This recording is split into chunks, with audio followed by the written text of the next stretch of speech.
कहानी का नाम है धोखेबाज राकेश रीना के साथ उसकी बिस्तर में लेटा था। राकेश बोला, तुम्हें डर नहीं लगता? कभी अचानक तुम्हारा पति अर्जुन दुबई से आ जाए तो रीना हंसते हुए बोली, अरे वह तो इतना बेवकूफ है, उसे आना भी हो तो 2 दिन पहले फोन करके बताते हैं।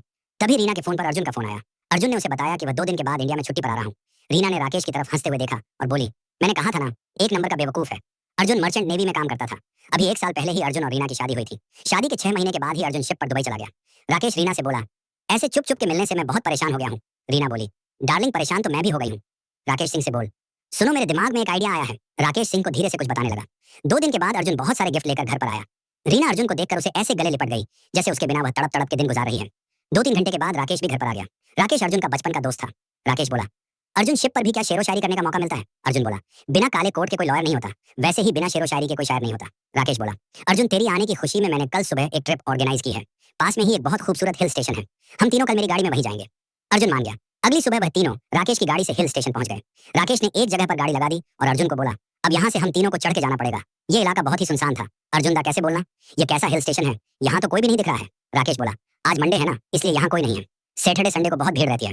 राकेश अर्जुन को एक खाई के पास लेकर गया और बोला, नीचे झांक कर देख, कितना खूबसूरत नजारा है। अर्जुन ने जैसे ही खाई में झांक के देखा, राकेश ने उसे पीछे से धीरे से धक्का दे दिया। अर्जुन का संतुलन बिगड़ गया और वह चिल्लाते हुए खाई में गिर गया। राकेश और रीना रोने और चिल्लाने का नाटक करने लगे ताकि कोई आसपास हो तो उन्हें भी लगना चाहिए कि यह एक हादसा था। फिर वह दोनों वहीं बैठ गए। तभी उन्होंने देखा अर्जुन पहाड़ी से चढ़ते हुए ऊपर आ गया। उसके बदन में जगह जगह चोटें लगी तो खून बह रहा था। अर्जुन ऊपर आकर बोला, घबराओ मत, रो मत, मैं ठीक हूँ, ज्यादा चोट नहीं लगी है मुझे। अर्जुन बोला, चोट तो मुझे लगी है, इसलिए अब मैं घर जाना चाहता हूँ, चलो अब घर चलेंगे। अर्जुन की बात सुनकर राकेश को बहुत गुस्सा आने लगा कि उसका प्लान फ्लॉप होने वाला है। राकेश और रीना का यह प्लान था कि वह अर्जुन की मौत को एक्सीडेंट का रूप दे देंगे। जब वह तीनों नीचे उतर रहे थे तो राकेश ने देखा सामने एक नोकली सी लकड़ी पड़ी है। राकेश ने चलते हुए अर्जुन को उस लकड़ी पर धक्का दे दिया। नसीब का खेल देखो, अर्जुन इस बार भी बच गया और वह बाजू में जाकर गिर गया। अब तो राकेश का सब्र का बांध टूट गया। उसने अपनी जेब से रिवॉल्वर निकाला और अर्जुन की तरफ तान दिया।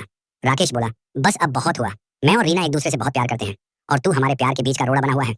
हम दोनों ने सोचा था तुझे खाई से धक्का दे देंगे और तेरी मौत को एक्सीडेंट का रूप दे देंगे, मगर अब प्लान चेंज, मैं तुझे यही मार के गाड़ दूंगा, किसी को पता भी नहीं चलेगा। इतना बोलकर राकेश बंदूक से शूट कर देता है, मगर गोली अर्जुन के आर पार निकल जाती है। ये देखकर राकेश और रीना बुरी तरह घबरा जाते हैं और घबराहट में राकेश 2-3 बार और गोली चलाता है, मगर हर बार गोली अर्जुन के आसपास निकल जाती है। अर्जुन डरावनी हंसी हंसते हुए बोलता है, मरे हुए को तुम क्या मारोगे, मैं तो तभी मर गया था जब तुमने मुझे खाई से धक्का दिया था।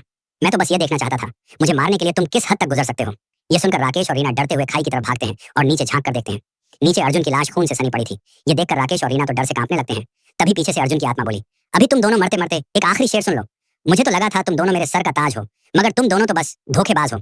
इतना बोलकर अर्जुन की आत्मा उन दोनों को भी खाई में धकेल देती और नीचे गिर के राकेश और रीना की भी मौत हो जाती है।